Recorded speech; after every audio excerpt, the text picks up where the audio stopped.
Airlines ನ secret killer ಈ ವ್ಯಕ್ತಿ.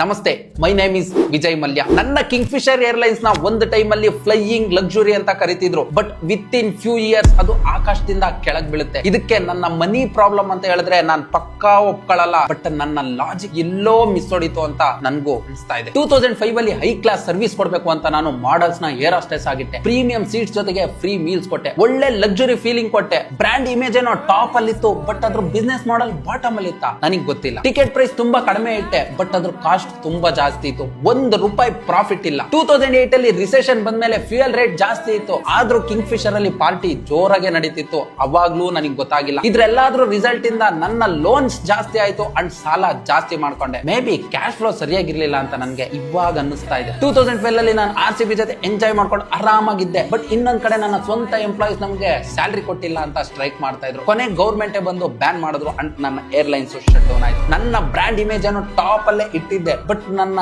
ಲಾಜಿಕ್ ಮ್ಯಾಚ್ ಎಲ್ಲೋ ಫೇಲ್ ಆಯ್ತು.